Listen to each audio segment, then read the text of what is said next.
bohong. Aku hanya memikirkan satu peraturan penting. Kenapa kau lakukan hari ini kalau kau bisa melakukannya besok? Few moments later.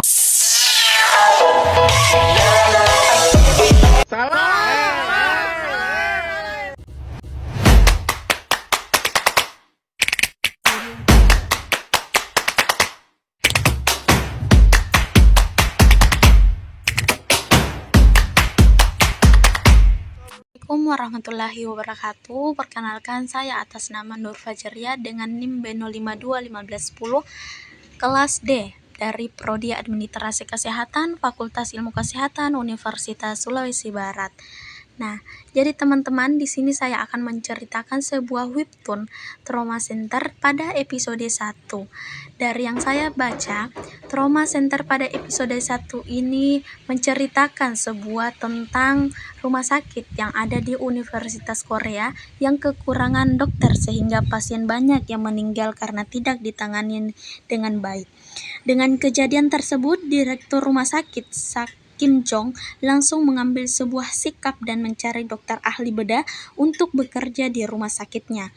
Kemudian dokter di rumah sakit itu menyusulkan dokter baik sebagai profesor dan menteri kesehatan kesejahteraan.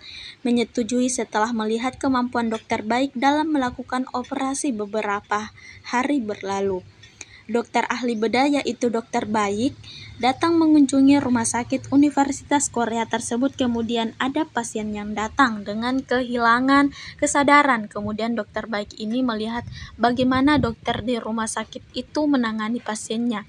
Dan tanpa berpikir panjang, dokter baik ini langsung masuk ke dalam ruangan operasi dan menegur dokter yang mengisi scan pasien yang ada pada luka. Dan kemudian dokter baik langsung merobek baju pasien dan memarahi dokter yang menangani pasien itu karena tidak becus dalam menangani pasien luka.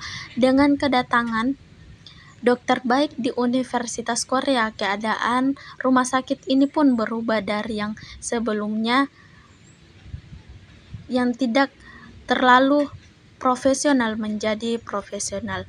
Nah, demikian dari cerita saya pada episode 1, sehingga dapat disimpulkan dari garis besar pada episode 1 di dalam Trauma Center ini menggambarkan beberapa aspek penting dalam pengelolaan dan pelaksanaan pelayanan di IPE dan IPC, termasuk ketersediaan sumber daya manusia, standar pelayanan, manajemen, dan kualitas penanganan pasien gawat darurat.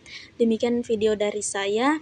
Wassalamualaikum warahmatullahi wabarakatuh. Oke teman-teman, terima kasih sudah menonton videonya.